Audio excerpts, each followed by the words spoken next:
Crossing over the Sky Bridge, we're headed to the famous Loch Ness. But first we stop for some pictures at Eilean Donan Castle. It's a 20th century reconstruction of a 13th century castle destroyed in 1719, and a short stop at Loch Loin for a scenic shot. Our first look at Loch Ness. It goes from Fort Augustus in the south to Loch Head just south of Inverness in the north. We're driving up the east side to Foyers. This is where we board the Glenleaf for a cruise on Loch Ness. It's, as they say here, a grande boute. Heather Yule, a storyteller and harpist, is along to explain some Scottish folklore, not just Nessie, but also Kelpies, a shape-shifting spirit that lives in Loch Ness. Loch Ness is 23 miles long and covers 22 square miles of surface area. It's 755 feet deep at its deepest point. It contains more water than all the lakes of England and Wales combined. Urquhart Castle sits on a headland overlooking Loch Ness.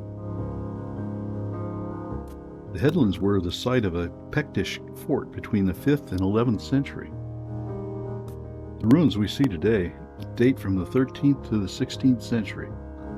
It was partially destroyed in 1692 to prevent its use by the Jacobites. The Grant Tower is the main castle keep. It's 39 by 36 feet with a wall thickness of almost 10 feet. It sits on a 14th century foundation, but is mostly a result of a 16th century rebuilding. Originally 5 stories high, but the southern wall collapsed in a storm in 1715. The turboat is bringing tourists from Fort Augustus to the castle. It's one of the most visited castles in Scotland, with over 500,000 visitors in 2019. Heather entertains us with some stories and her harp, but the harp is a little hard to enjoy with an engine noise.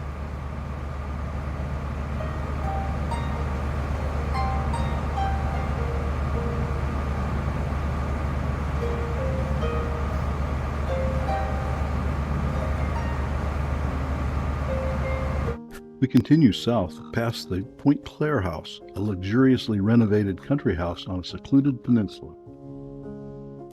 We're at Fort Augustus at the south end of Loch Ness.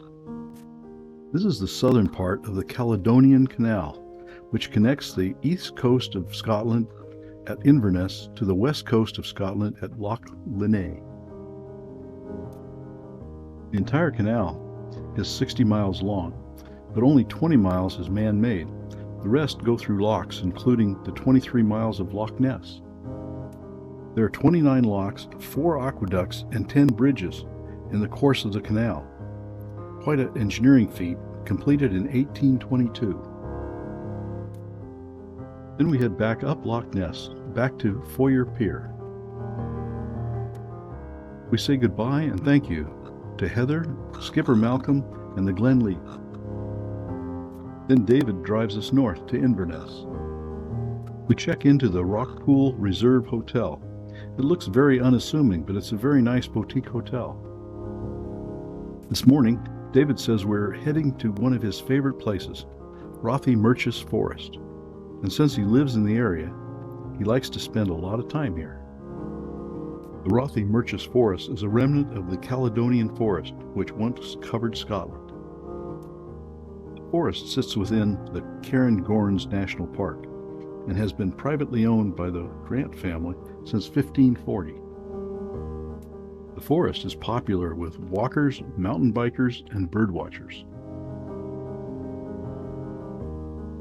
At the center of the forest is Loch Eilean. The name in Gaelic means the Loch of the Island. The island refers to the Loch Eilean Castle. The castle dates to the late 14th century and was built as a place of refuge from marauding clan war bands. In 1690, Jacobite survivors of the Battle of Cromdale briefly attacked the castle, which was mainly occupied by women, children, and the elderly at the time. We follow the trail around the lake.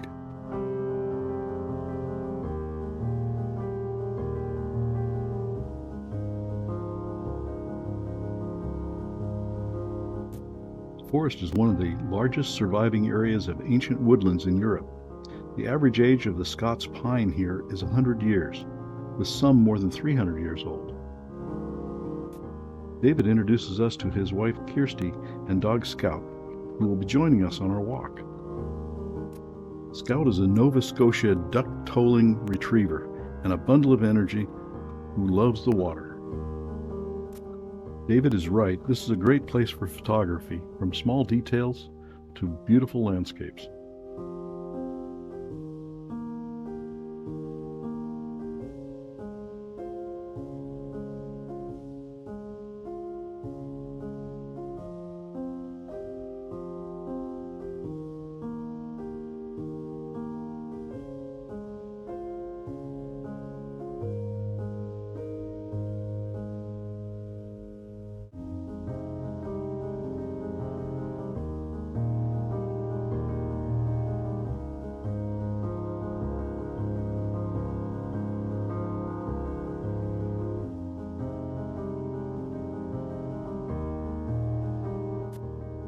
They have interesting names for their fungi.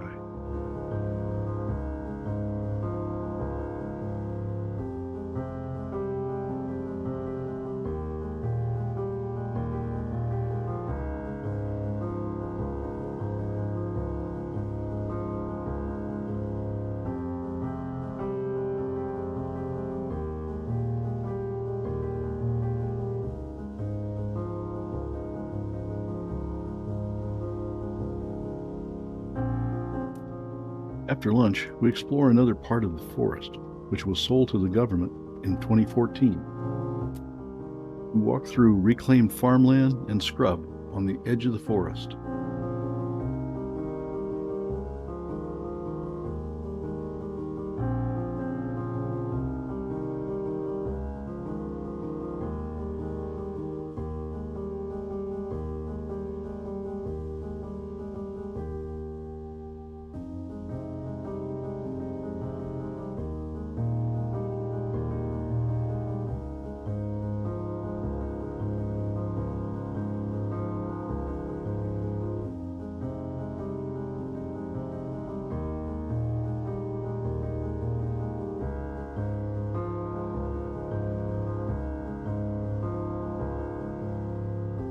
It's been a great day in nature, and David delivers us back to the Rock Pool Reserve in Inverness.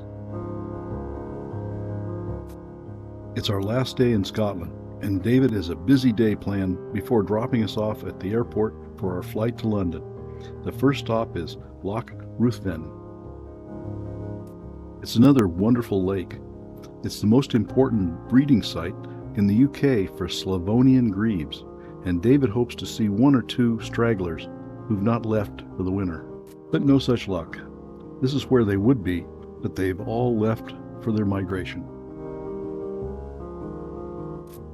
But it's still a beautiful place, and we have it all to ourselves.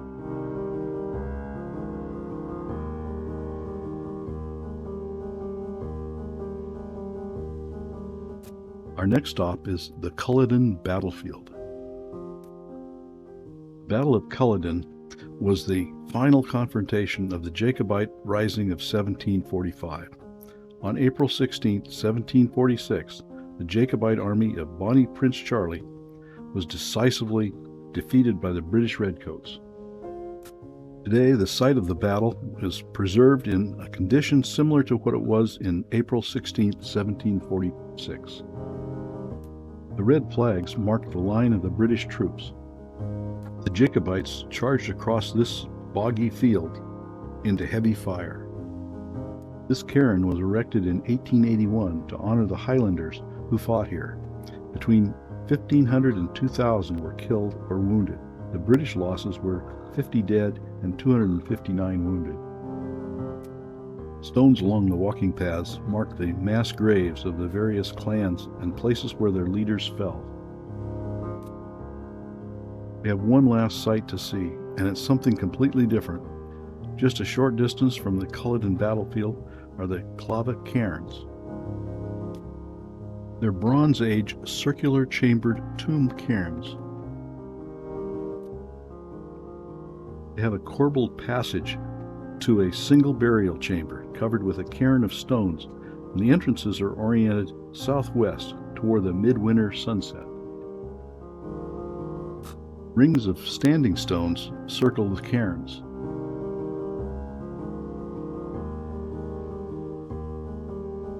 The cairns are about 4,000 years old.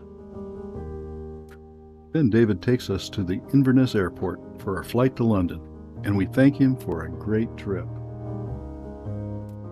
Sherry and I hope you are enjoying our adventures in Scotland. There are over 250 videos on our channel, with more being added every year, so be sure to subscribe.